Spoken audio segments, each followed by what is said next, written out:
Hey guys, it's your buddy Chapadong here, and we're going to cover some fundamentals this morning. We're heading into, week 13, week 14? I don't even know anymore. But when it comes to NFL, I see the same questions over and over and over again. And I'm not sure if it's because we have a bunch of new members all the time trickling in that ask the same questions, or if it's because people just maybe aren't understanding the fundamentals. But I want to address it because the way you get better, the way a pro gets better, let's talk about basketball for a second. The way Michael Jordan got better wasn't from practicing his double dippy do crossover around the back spinning dunk.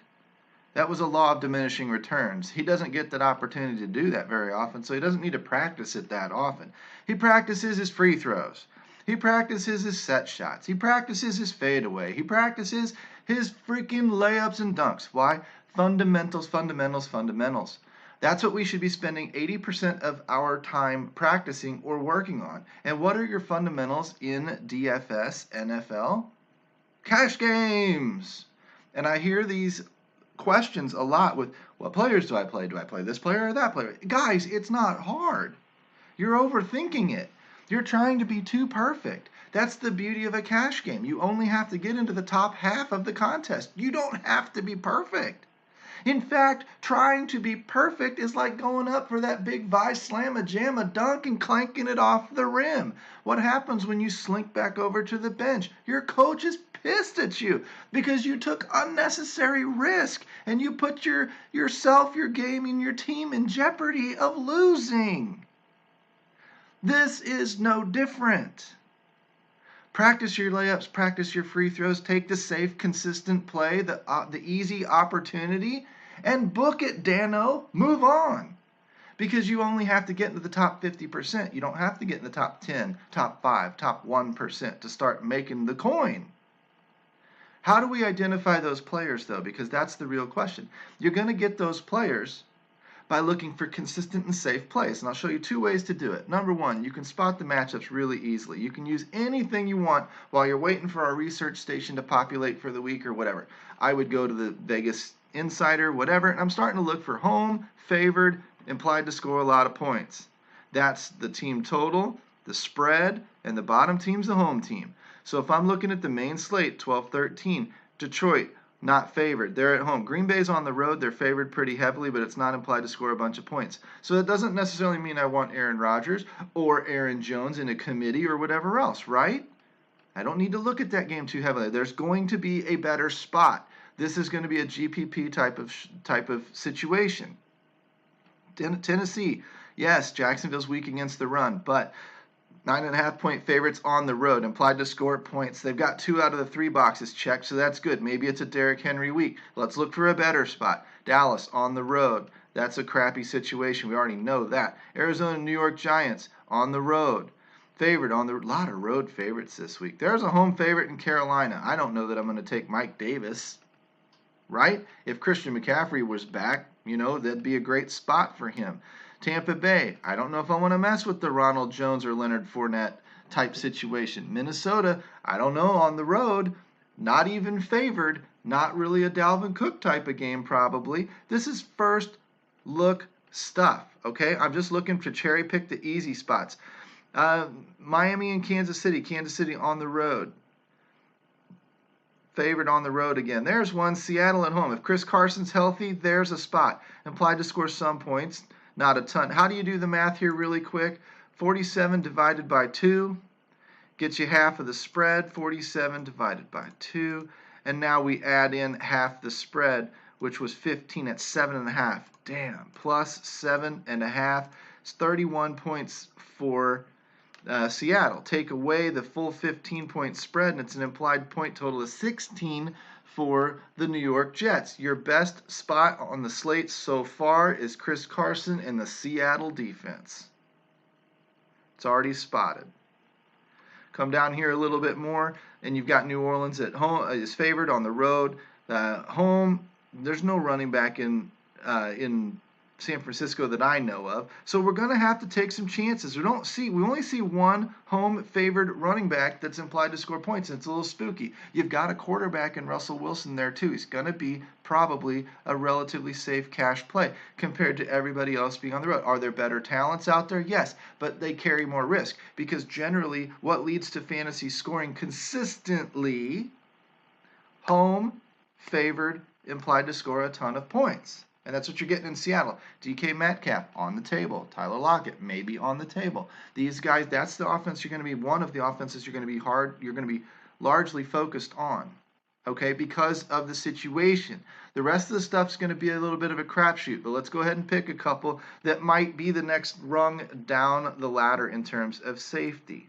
Because we didn't find a lot. There's a lot of road favorites. Let's look at Patrick Mahomes.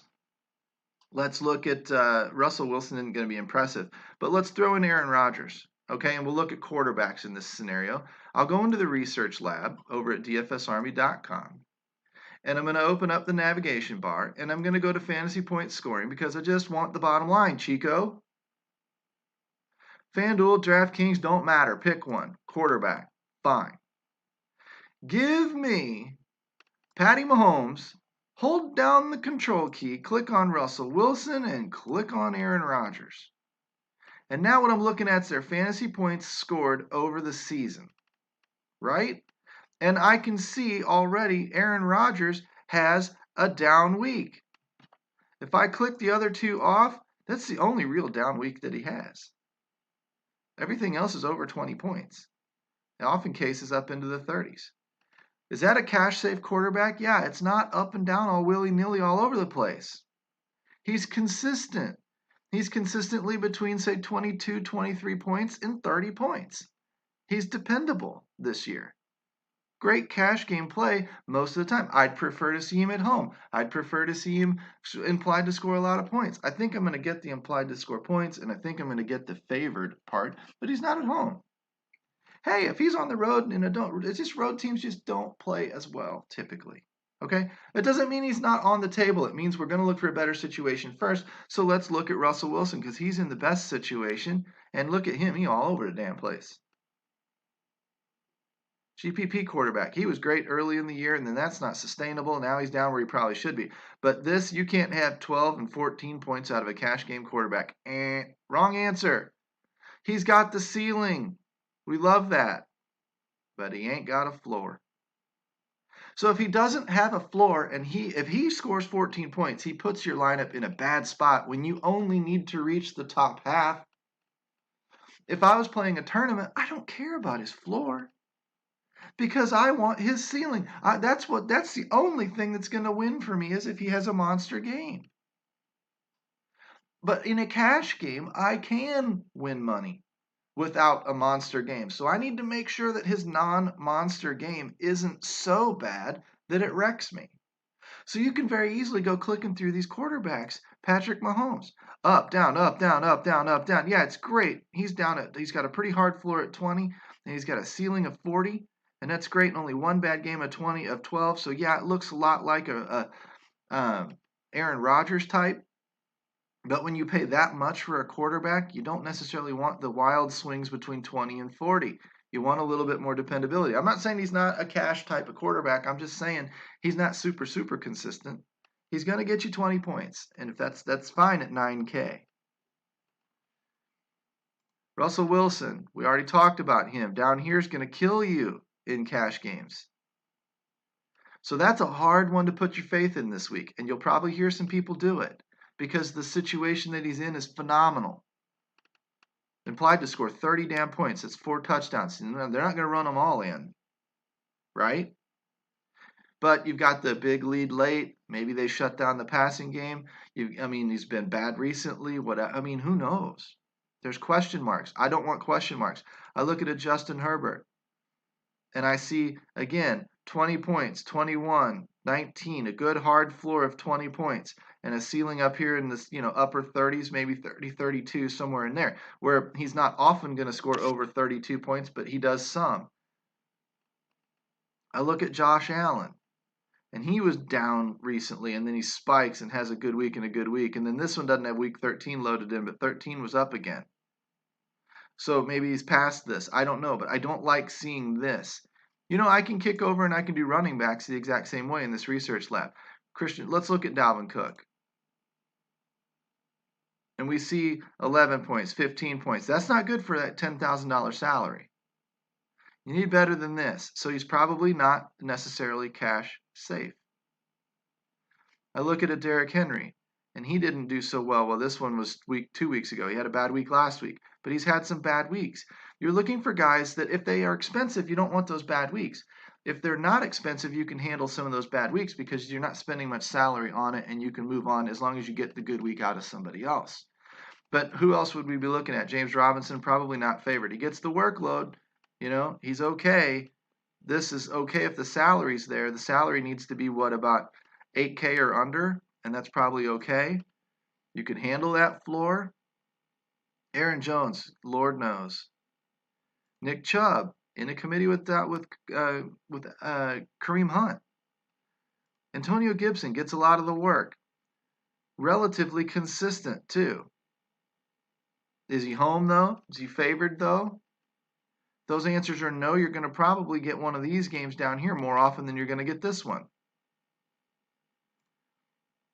Eckler, interesting. We need to see more data pull in. Chris Carson, when he's healthy, it's fine. He's over in here. Yeah, you might get one bad week out of 6, right?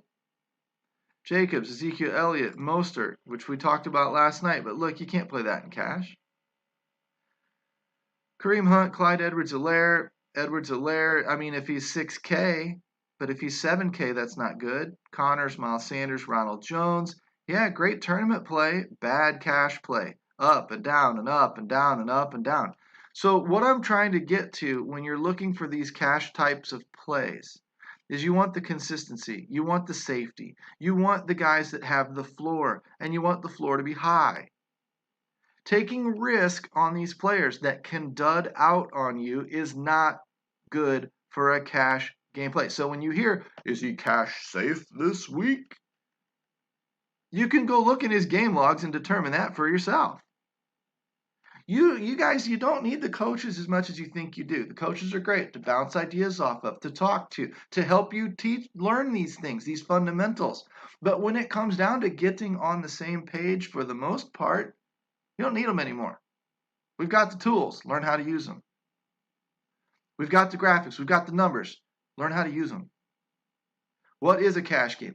50% of the people make money in a cash game.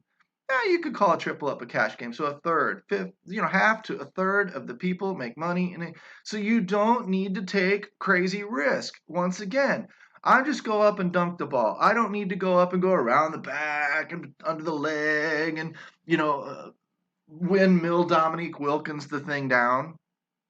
I don't need to do that. Why? It increases the chances I'm going to clank it off the rim. I don't need to take that crazy chance. I just go up and dunk it.